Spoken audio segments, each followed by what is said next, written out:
All right, welcome to the 13th episode of the Next Man Out podcast. I'm here with just Adam today, no Rich, How's it as going? evidenced by our 5 minutes it took to start the podcast. You guys really couldn't figure it out.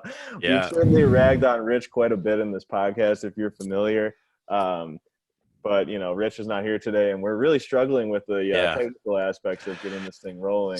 So But for people anyway, out there that are wondering what Rich's role is, that's it apparently. So we do apparently do need Rich. I So really want him to make some takes like akin to maybe that time where he mentioned like Adam Levine as like his 3-point shootout pick for the yeah, All-Star weekend, or like or what he kept uh kept calling him the Oakland Raiders, and then he was like, "Sorry, Nevada Raiders," and we're like, or "Still wrong."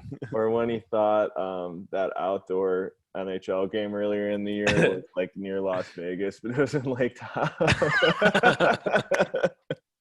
Anyway, Uh, well, sorry, we could do that all day. We better yeah. probably wrap that up before we Well, get carried away. But we will anyway, do a whole episode of just Rich slander. yeah, like We a should like the those compilation of greatest hits yeah of like those like shows where they look back on all like the things that happened, and oh it'll just man, be all Rich's maybe our gaffes. 20th episode or something will just be a Yeah, Rich compilation and where we yeah, review why he said certain things. That would be funny. Anyway, but totally if okay you with haven't that. seen this podcast before and you have no idea what we're talking about, basically we're three guys today too, who just like to shoot the shit, drink a little beer, maybe a little whiskey, sometimes bring on a guest, and just talk about sports that we're not good enough to play professionally.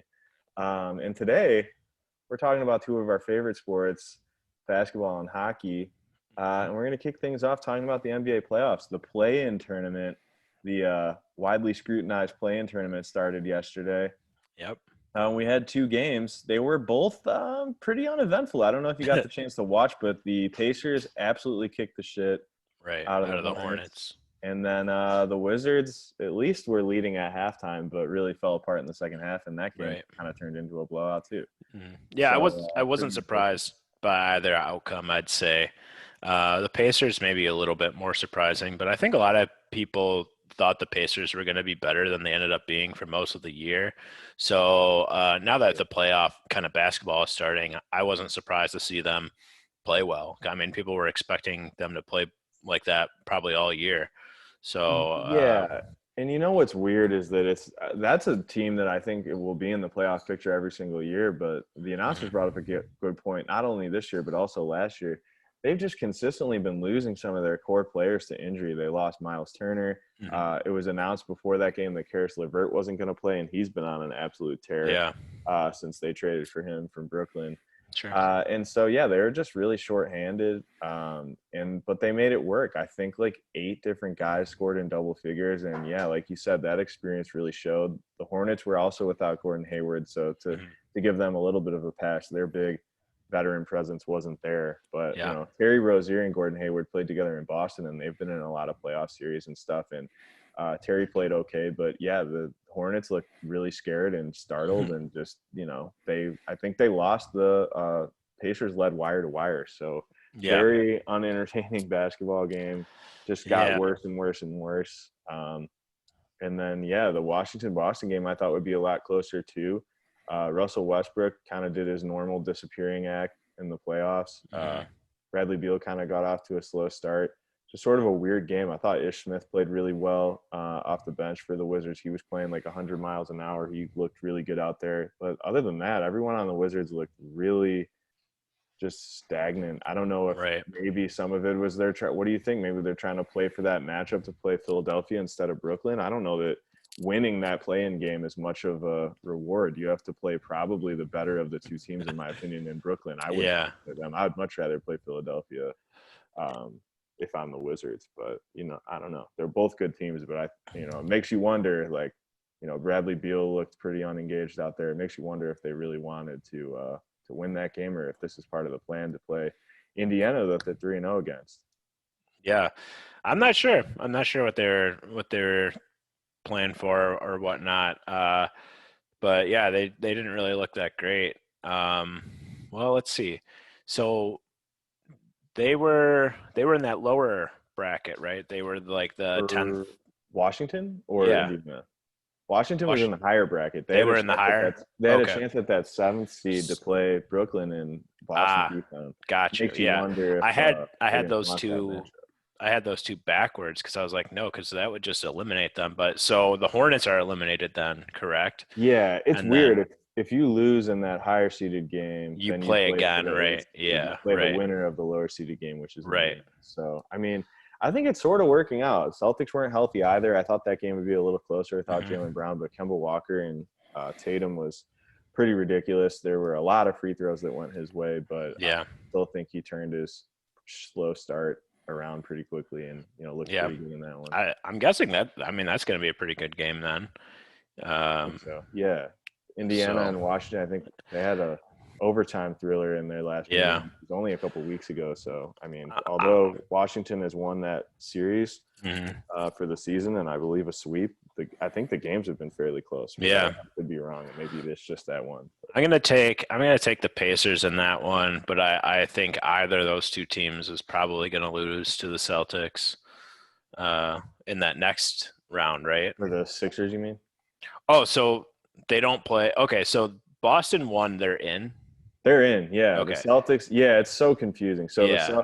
So the Celtics are in. They play Brooklyn. That was the prize for winning the Okay, I 7-8 got you seed now. matchup. They're stuck playing And then Brooklyn. now the winner of Pacers and Washington will pay. Fight for eighth. Yeah, Gotcha. to Okay, yeah, play the I get what Sixers. you're Yeah, saying now. Yeah, I'll still take the Pacers there. yeah. I mean, I think the Pacers could easily win that game. They looked really good Hmm.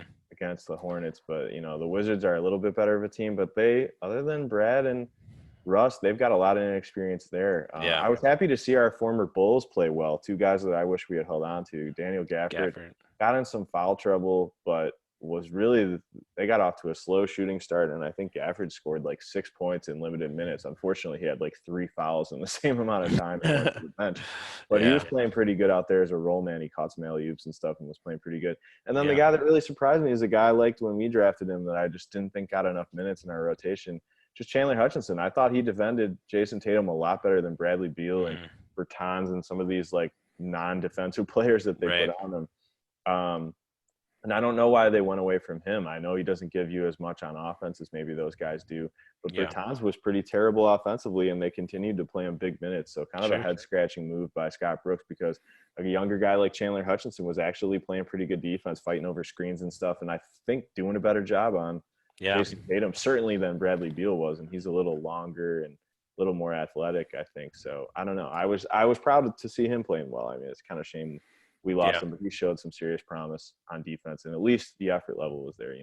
yeah, We got two more playing games tonight. I yeah. think the Spurs Grizzlies are going on as we speak.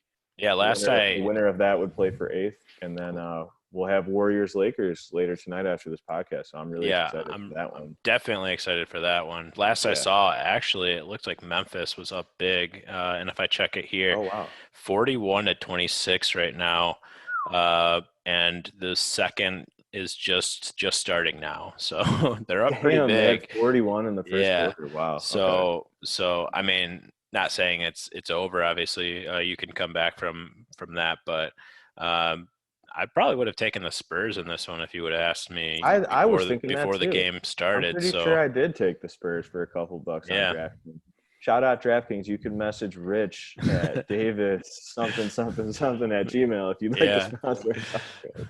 Yeah, yeah. No, I think I would have gone with the Spurs in that one, but Yeah, it you looks like think Memphis is up pretty good.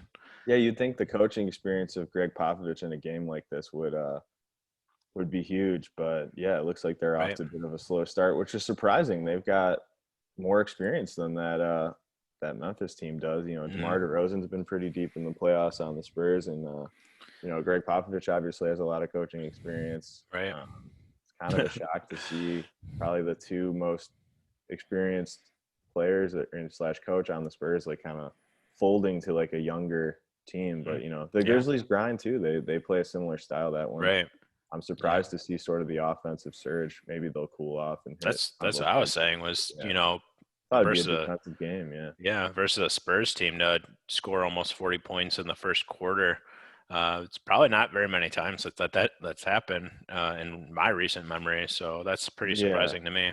I could be totally wrong. I haven't watched a lot of the Spurs this year, but Hmm. I know they're definitely more of an old school team. They're more of a mid range shooting defensive type of team. They've got some length at like the point guard position that Hmm. would bother John Morant, one would think. But I don't know. I have to tune in and see what's going on there. But yeah, that's an Yeah, interesting start. Well, but you never know. One good quarter isn't always enough to win you a basketball game. So maybe yeah, we'll finally get a close playing game. But if not, I think this game tonight will be make the play-in tournament worth it because the rest of yeah. these I'm games have hoping. been not watchable at all, in my opinion. I'm Uh, hoping for a good one tonight. Honestly, I'd love to see the Warriors win it. I And I think it would mean, be fun. Yeah, I'm you could say that I'm pretty anti Lakers, and I'll admit to that. I typically don't like the teams that just keep winning and winning, and the Lakers have won too many, in my opinion. So as much as it's weird for me to say, just because of their short era of dominance, I would say the Warriors are definitely feeling like the underdog in this matchup for sure. yeah, So definitely. I'd definitely rather see the Warriors make it out of this one. But the loser, if I'm correct again, will Still, go. yeah, still It has a still shot. has a shot, right? I So think even the loser of this game has it will be heavily favored over whoever comes out in this game that's going on right now. sure. I think even if the Warriors lost, they'd certainly be better than the Grizzlies or Spurs. Hmm. But it's a one game elimination, much more like football, where upsets can happen. Yeah, So it's interesting. I mean, it's pretty crazy to think. Like people have been speculating on Twitter, like the Lakers could drop both these games. They yeah, lost a it's lot of game possible. ones in the playoffs last year. They Sure. sometimes, like most veteran teams do, they lack sometimes that urgency right out of the gates. But it's going to be weird needing to see them be Yeah, urgent in their first playoff game this right year because away. it's a single elimination game, or I guess in their case, double Double, elimination. right? But still, this could put them fighting for a playoff spot if they drop this Definitely. game. So Yeah, so it definitely seems like it could be an interesting one tonight. Obviously, we've talked, a lot about what Steph Curry has been able to do. Uh, and the Lakers obviously are pretty much only here because they've been pretty beat up this year as far as yeah. injuries go. Hmm. But we'll see, like you said, we'll see for one, is everyone healthy? Are they able to play kind of at that top level? And then for two, like you said, getting off to it right away and having to win now and not, letting it go 1, 2, 3 games in until you Yeah. turn it on, I think is going to be pretty big. I think they lost game ones in three of the four playoff series in their title run last year, which is pretty crazy to think about. Usually the team that wins the game one wins like 70% of the series or something in playoffs, and they won three or four series losing game one. So they're Yeah. used to being able to turn it on, and they definitely have that championship hangover type of a skill. Injuries have definitely been some Hmm. of it, but they can't come sauntering into this game, especially against a team like the Warriors. So Yeah. it'll be Yeah. fun to see them in high gear and ready to go, because if they're not, they'll Yeah. they'll get embarrassed pretty quick, because the Warriors have been fighting hard all year and they're definitely playing from that position of underdog, whereas the Yeah. Lakers are still kind of sauntering around as if they're still at the top of the standings, which they're not. Right. Yeah. I was surprised, to be honest, when I saw that it was that essentially single game elimination. I was Yeah, thinking when I read about the play-in tournament that it was going to be like a best of three or something of that nature. But I guess that would be, I think, way too many games, obviously, if they were going to try to do something like that. So I guess I shouldn't have been surprised when I saw that it was just going to be the one game. But for some reason in my head, every time they were talking about this play-in tournament, I was thinking that the initial rounds were going to be a best of three scenario, and obviously I was I was wrong. So and it's just so funny that it's like, I think everyone was picking on LeBron, and we definitely talked on that when he was complaining about the play-in tournament and just like it being kind of a trivial, absurd idea, but how biased he looked finding himself in that tournament to then finally criticize it. But it is kind of bizarre when you think about it. I mean, we only lost 10 games out of the normal length of the regular season, but we're right, not acting as if the final playoff seeding is acceptable, that like the 10 more games really would have made that big a difference. I mean, right, including play-in, some of these teams are going to play two extra games. They're already at 74. They're less than 10 games under what they would normally play. Yeah. They're playing the vast majority of their season. We've had lockout years where no one's disputed, the final standings, and we've seen some odd things Sure. happen, like 8 seeds go deep in the playoffs in years like that and other bizarre stuff. So, yeah, it's really weird. I don't know if it's just the NBA's new play to try to eliminate some tanking or what, but it is a bit bizarre. Yeah. Or just trying to get, more teams a chance at it, I guess. There's a lot of teams Yeah, that, once you hit that 10th seed or whatever, and it's only 5, 6 games left, right. you have no chance. But this We is, know as Bulls fans just how annoying that place can be, yeah, and then we managed to somehow fall to the new 10 seed, which is 11 or 12, where you're yeah, just right on the outside looking in again. right. So, So can't seem to win for our team, but that's definitely frustrating. It's nice to see teams like the Wizards that wouldn't have turned it on mhm, enough to make it in the right. playoffs to I now think, be, or I guess they ended up clinching eighth, but teams like Indiana that faced some injuries and were able to mhm, cling to it, or Charlotte, a young team that would have not quite got over the hump, at least they got a chance to play. They right. showed their inexperience and that they weren't really ready, Mhm. but still nice to see them show up and play. Yeah, I think that was the nice thing about it was the teams that, almost got there, giving them almost like kind of something to play for. And yeah, a team like the Hornets didn't obviously play well, but now next year they have that experience moving forward. So if they get back into the playoffs, which is not unreasonable to think from that team, Right. that one game of kind of playoff basketball might help them a lot next year. So I don't know. I think it definitely had some good things to it and some things that aren't as good. I'm kind of surprised they didn't just do like where 8 plays 9 one game. If they were going to do one game, just do 8 plays 9 and that would have been your play in game type of thing if they really wanted to give like another team a chance. Yeah, I think I don't know. I think what it honestly is it gives some excitement to the early rounds of the playoffs. I think sadly, people don't want to talk playoffs until the first round's over because it's just so rare that you see upsets. I mean, this is Yeah. much better than starting the playoffs how it usually starts, which is you watch some 1-8 matchup as the first playoff game, you get really excited, and then that 8 seed gets totally rolled more years than not. Yeah. So it's kind of nice to at least see some similarly competitive teams. I guess, also you still sort of have like the 4-5 matchup, which I think is always fun in the first round of the playoffs because Right. those Yeah. teams are about as even as it gets. Sometimes they tie in the standings even. Yeah. Um, so that's pretty cool. But yeah, I don't know. NBA playoffs, I think definitely grasping at straws, trying to find something a little more interesting, Sure. especially competing with what's going on, simultaneously, which is this NHL playoffs that has been super exciting so far. Yeah. I saw a statistic that after I think it was the first 2 days even, or definitely the first day, that like 95% of the games went over, like Y- overtime. Yeah. It Just was a like, so I lot. know the first 3 games I believe went overtime. I've been watching quite a bit and pretty wild. I mean, there was a 1-0 game between the Wild and the Knights, which was actually pretty thrilling. Like Yeah. you would think that'd be a boring game, but like Fleury made like a couple incredible saves Sure. that looked like straight out of that NHL video game. I mean, he was doing some incredible stuff. Yeah. And yeah, I mean, all the games have been pretty spectacular. I didn't catch the game. I took a nap during it, but game one of the Lightning and Panthers, my friend Josh, who we'll have on this podcast maybe as soon as next week, said and he's been a hockey fan his whole life, said that's Hmm. maybe the best playoff game he's ever watched.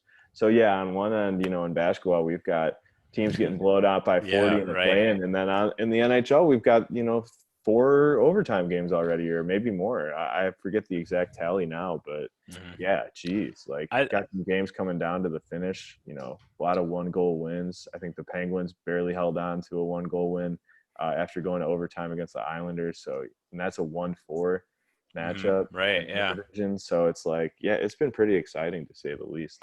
Yeah.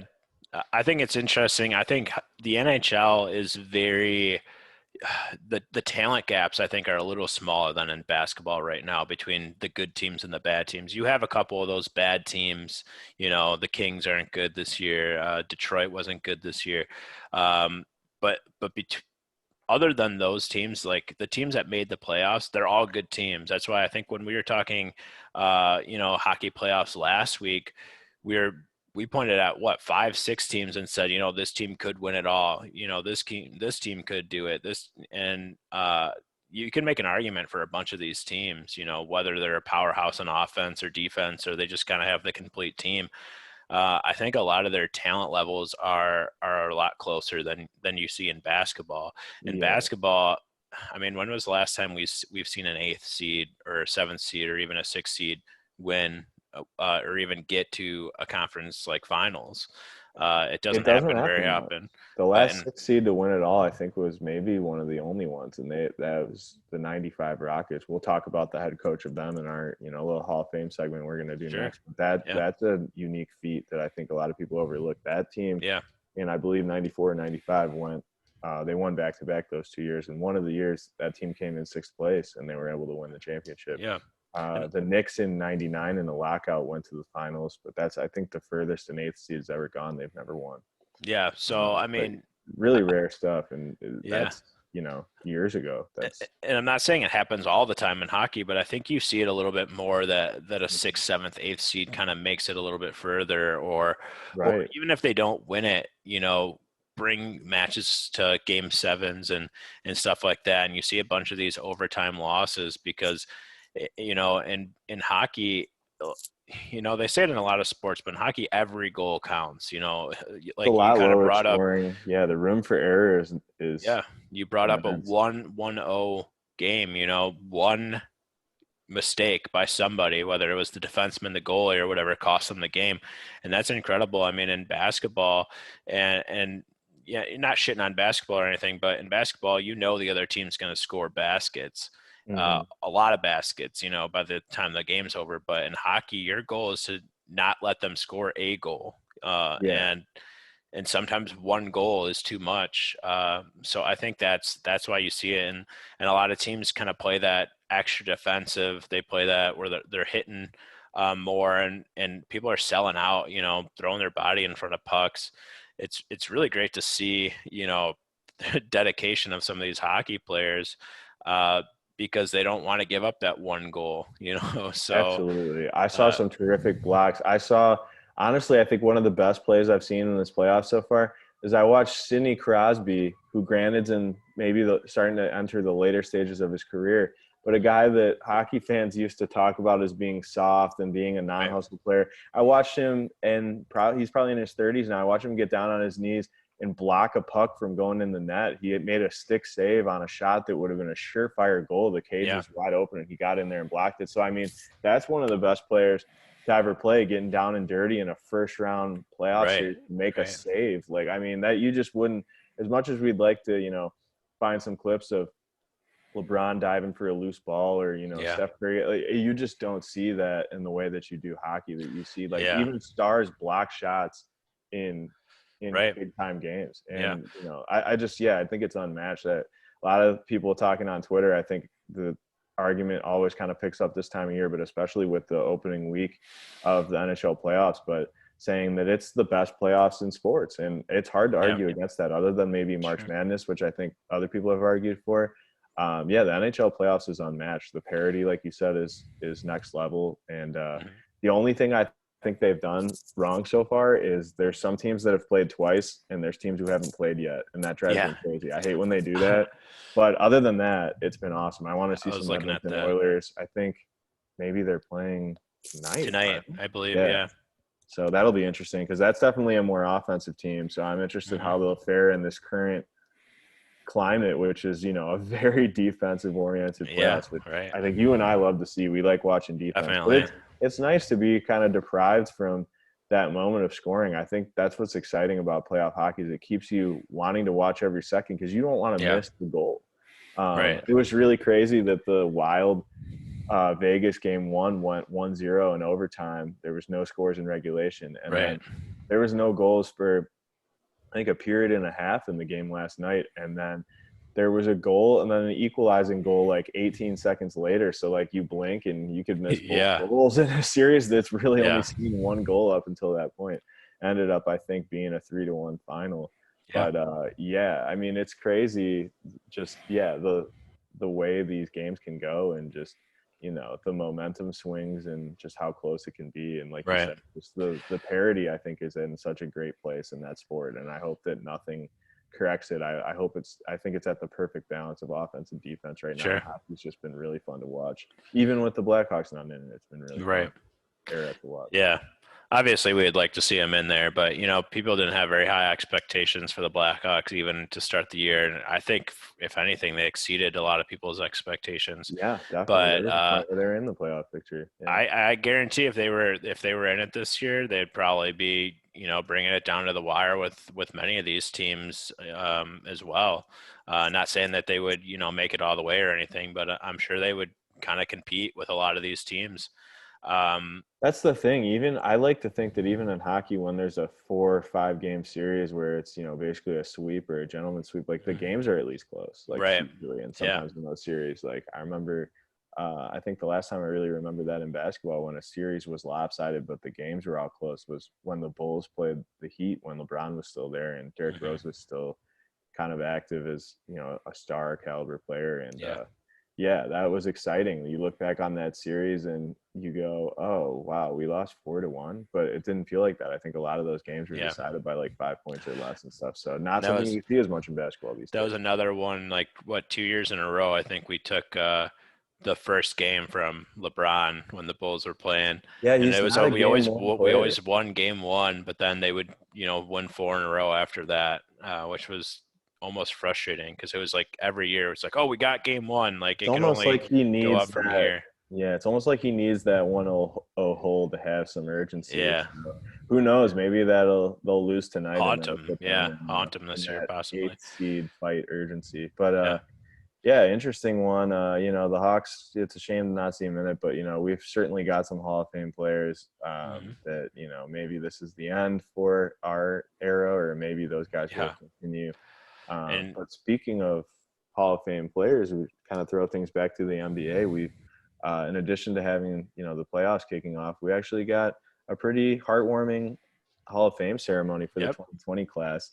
The guys that got inducted and girls that are kind of most notable to me are Kobe Bryant, obviously, Tim Duncan, Kevin Garnett. So kind of the trio that kind of made up most of the basketball of my youth, personally. Arguably the 3 best players of that era getting inducted in the same year. Pretty cool. Got to be one of the most loaded Hall of Fame classes. I mean, how many finals didn't have one of those 3 players in it in like in our childhood or our lifetime? Actually, for the most part, pretty much one of those 3 guys or more than one of those 3 guys were in every single one. Yeah, for sure. Yeah, and then at 2008 finals, there with both Kevin Garnett and Kobe. So, yeah, those Western Conference finals, it seemed like every other year it was either Kobe or Tim Duncan breaking through. Right. And then the head coach of the 94-95 Rockets we were talking about, he won back-to-back championships with Hakeem Olajuwon and Kenny Smith, who's on TNT now, and also Clyde Drexler in one of those years. And one of those teams that I apologize, it escapes me which one, kind of came from the 6th seed and won a championship. So one of the more interesting championship runs. Good to see him get recognized. Long overdue, in my opinion. And then WNBA star Tamika Catchings, who I always liked growing up. She had kind of a smooth game. Kind of reminded me of like the Tracy McGrady of the WNBA. So cool to see her get in there too. Some superstar-studded Hall of Fame class. Right, yeah. But I think you and I were also talking about sort of the confusion that they also announced the 2021 Hall of Fame class, which very is confused. A lot less star-studded, in all honesty. I mean, you've got kind of that next tier of maybe not immortal stars, names that you'd know if you followed basketball, but maybe wouldn't if you didn't. But great players in their own right, but definitely a little bit of a tier lower. I got Rick Adelman, a head coach who I believe never won a championship, coached one of the other guys in here that we'll get to with the Sacramento Kings team that arguably should have been in the finals, but due to a referee scandal, never made it. I think he also coached Clyde Drexler, didn't he, for a couple of years? I believe he probably did on the Blazers. Yeah. And they ran into Jordan. So a guy that all you had to do to be in the Hall of Fame as a coach is coach Clyde Drexler, apparently. So very true. But anyway, he's a hell of a player. So I mean, though. Yeah, he coached the Portland Trail Blazers, Sacramento Kings, Houston Rockets, and Minnesota Timberwolves. The only one of those teams that really wasn't that good when he was there, I think, was the Wolves, who are never good in his time. So lofty Right. expectations for anyone to think they would be good. But he had that Rockets team looking pretty good in the time he was there too. I think Yeah. during that Tracy McGrady era, if I'm not mistaken. And then Bill Russell getting in as a coach, which is kind of interesting. Actually, the first and I think only player coach. So I get it. He won a championship as both a coach and a player in his last year with Boston. One of the most winning players of all time, already inducted as a player. Right. Yeah. One of the Hall of Fame, Deservingly the so. Hall of Famers. Yeah, the winningest star player in basketball. I think still the winningest player in basketball championship wise. So interesting to get him in there, but we'll kind of explore his coaching record here in a second. It's He kind of also was I read this today when I was putting this spreadsheet together. He was the first African American head coach to win a championship. So yeah, obviously that's a huge step forward. definitely true. Yeah, a very unique situation. That Boston Celtics team really broke barriers. A very Right. integrated team. A team where Bill Russell became the first head coach to win a championship, African American head coach to win a championship, and then Casey Jones, who played on that team, ended up coaching Larry Bird's Celtics of the 80s and was another black head coach to win a championship. Sure. So just Yeah. producing a lot of players that, kind of represent the diversity of the league and, kind of incentivizing that and being kind of a franchise that was sort of a trailblazer in that respect. And that's great to see from arguably the best franchise in the league to be a trailblazing league and, Right. of social justice and things of that nature. But yeah, some of the things Bill Russell did off the court really spectacular too. Right. It's funny. I live by United Center. They actually sell a really popular photograph, nicely framed, that I've considered buying, which is the Ali Summit. That's kind of sports moment where players met in defense of Muhammad Ali, and Bill Russell was one of the players in that photo. So forever immortalized in that photo as well. So just a guy that could be inducted in the Hall of Fame 4 or 5 times over for various things.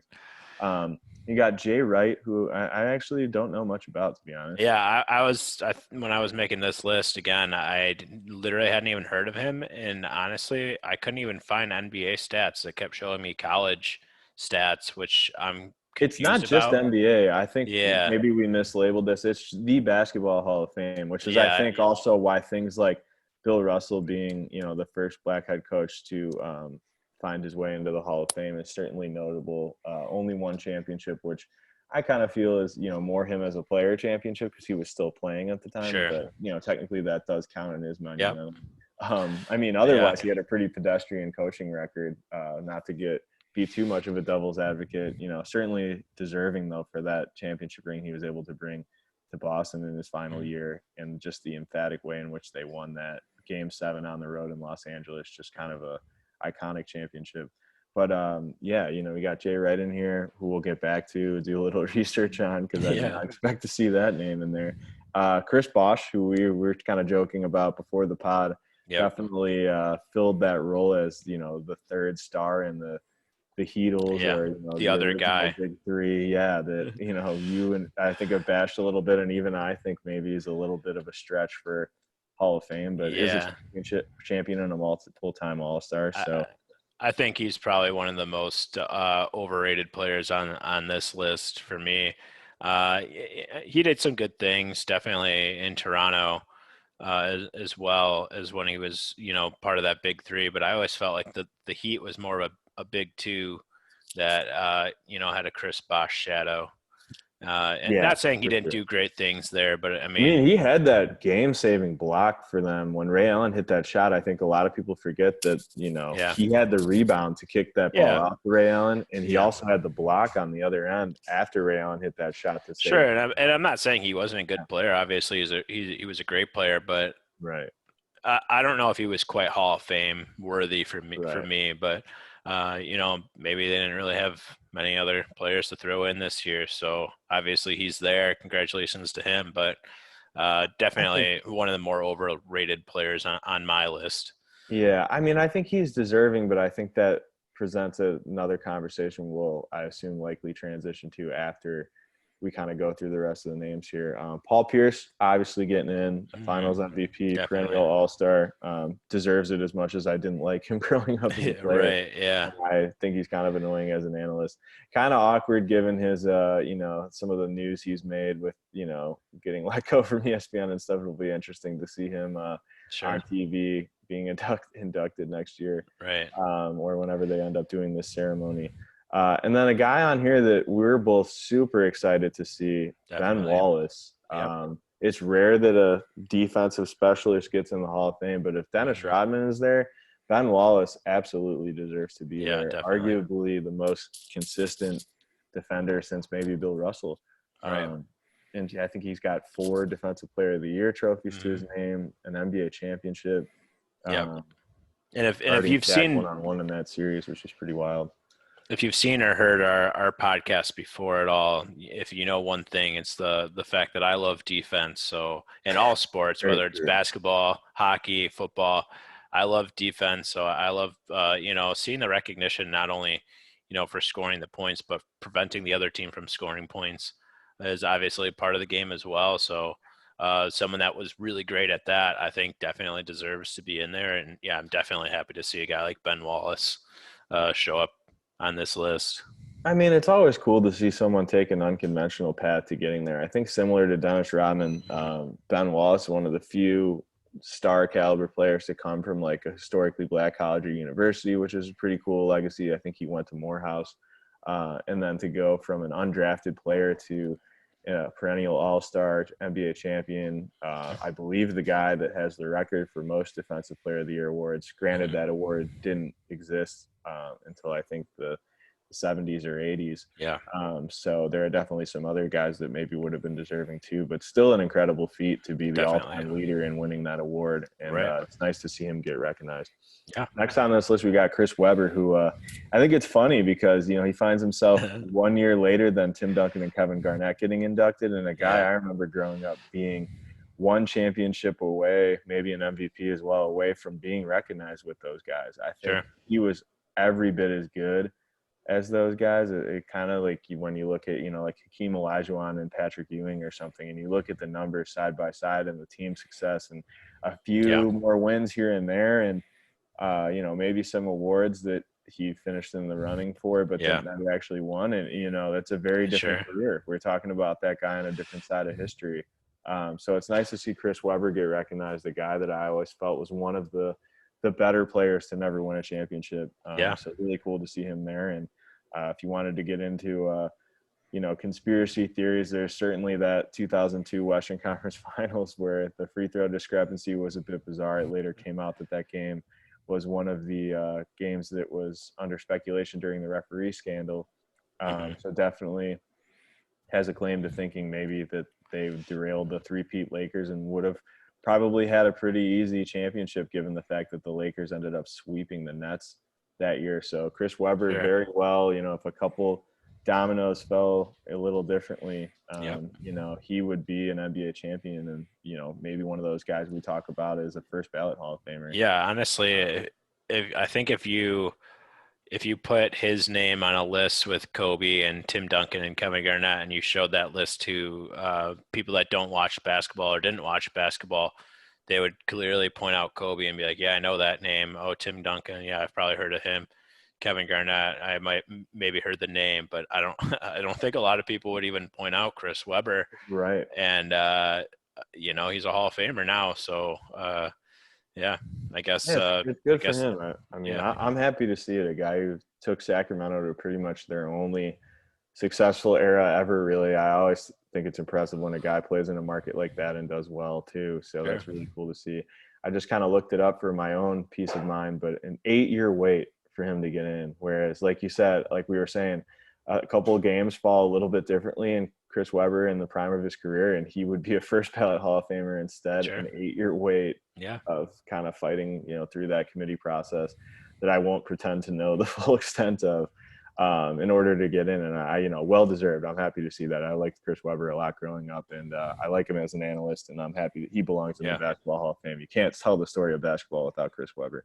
And another guy you can't tell the story of basketball about either, maybe not an NBA superstar, but one of the best six men of all time, and one of the first great international players that I think people really talked about. There was an era in basketball, it's hard to remember since we've kind of come up in the era where international players are just as good as American players in a lot of instances. But there was a time where people thought that the league was significantly better. The dream team certainly was significantly better than a lot of teams overseas. But Tony Yeah. Kukoc, one of those first guys to go toe to toe with those Olympic players and then come over and play in the NBA and have a nice career for himself.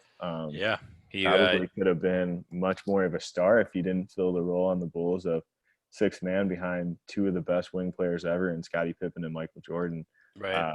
That's a guy that could have started on a bunch of teams in his career, and again, might be a guy we'd talk about as a first ballot Hall of Famer instead. But great to see him get in as an international player. Yeah. I think I saw that he had like 4 MVPs in the Euro League. He got a silver he had a silver medal with Croatia, against the Dream Team. He played pretty well in that Olympics against us. I mean, they beat us. I remember he got his numbers in some of those games.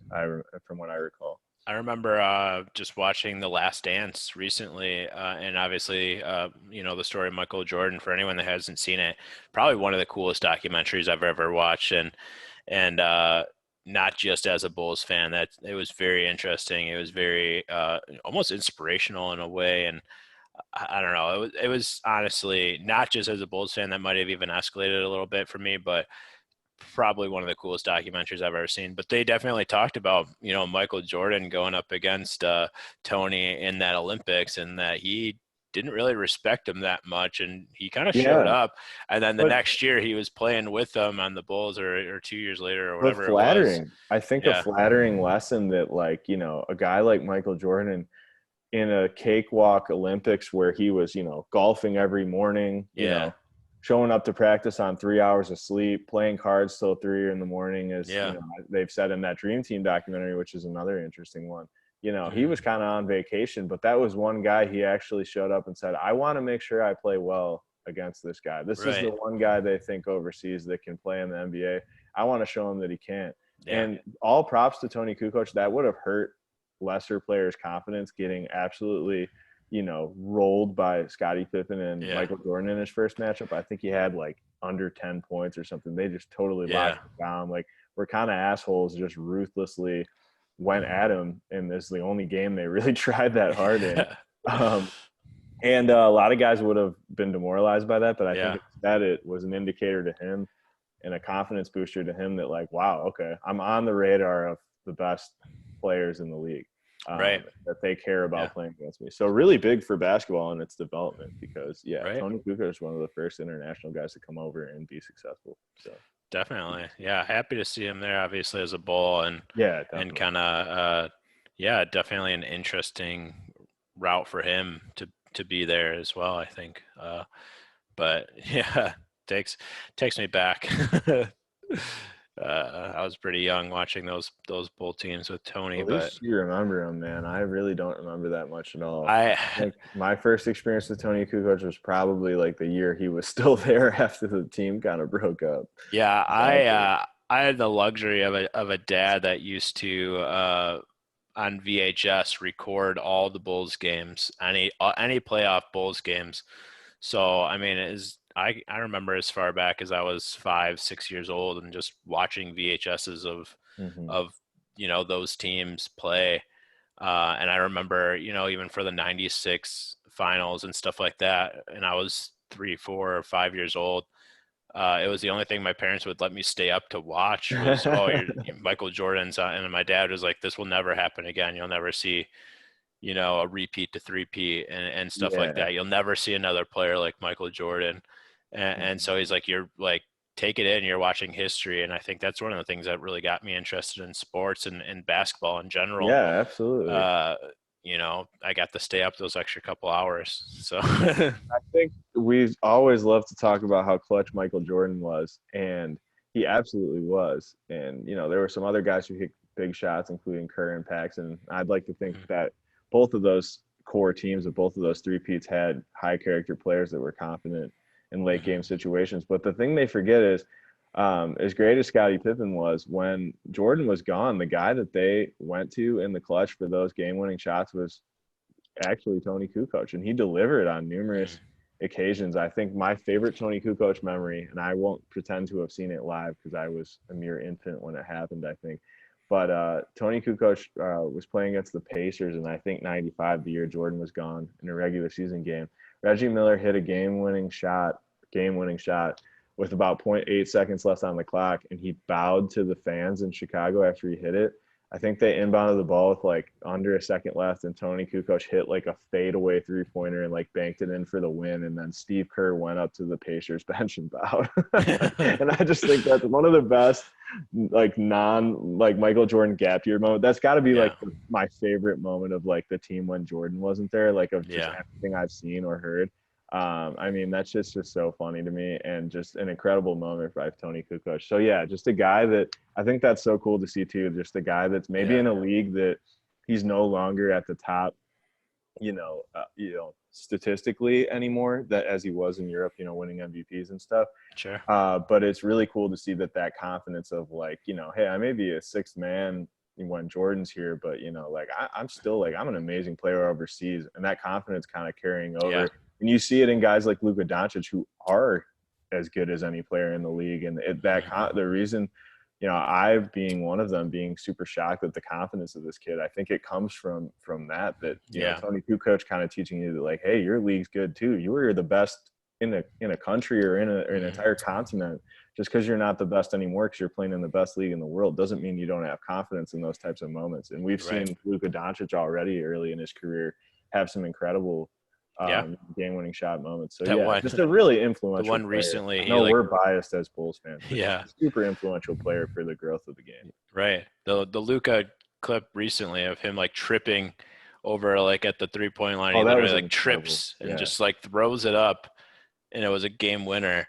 yeah. Uh, His yeah. first game-winning shot attempt ever, dropping last Yeah. year in the playoffs from deep three, despite not being like a super excellent three-point shooter. That step back three is lethal. Yeah, the Yeah. one-footed three you're mentioning. Anyone who hasn't seen that, I highly recommend it. Arguably the best regular season game-winning shot of the year. I mean, just phenomenal I shot. You could call it actually, luck, but I mean, when you see the way this guy plays with his floater game and yeah. stuff, it's not hard to believe that he's practiced a similar shot to that Luca before. was my preseason pick for MVP actually this year. Obviously, didn't pan out. He's hurt a I little I had bit, a and feeling the Mavs didn't team do that wouldn't be great. good enough. But Yeah, yeah, and he's preseason been pick. great. In a fantasy basketball, he was still sitting there at 3 for my wife, pick 3, and I was like, grab Luca. He's going to be good this year, and he did. I mean, he was like half of her team. There was nights that he was putting up like 70 points Yeah, and stuff I like that. I But felt bad. My friend Ian, who I'd like to get on the pod, had such a good team this year, but he managed to pick like all the players that got injured. I think he had Embiid, John Morant, Luka Doncic, and then just like numerous other players that suffered injuries. We did like an yeah, awesome draft, and he had such a loaded team, but like problem is we didn't have like enough injury reserve spots to anticipate just how crazy this season was going to be with COVID yeah. injuries, and he just ended up falling to the bottom of the standings. But I mean, any other year, I mean, shit, I think he had the best team, and I liked his team the best out of Yeah. any of the teams. I was like the opposite. My team sucked early on because I had a lot of the players that were like hurt early on, but the players that then finished the year, I didn't have any of those, big names that were out kind of near the end of the year.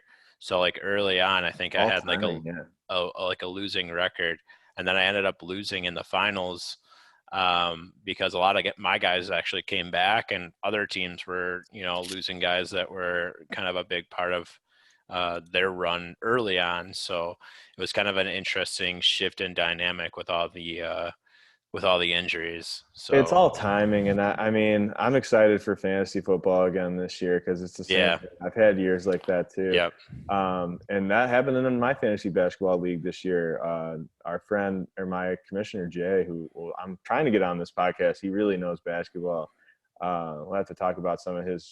He just had a great season in terms of like making a couple like little start of the season bets on like how teams would finish and them doing really well, not to sure, spoil it. And then he also won our fantasy league, but he had to grind just to get in the playoffs. He was kind of hanging in that like fifth spot just out of the yeah, playoffs all year.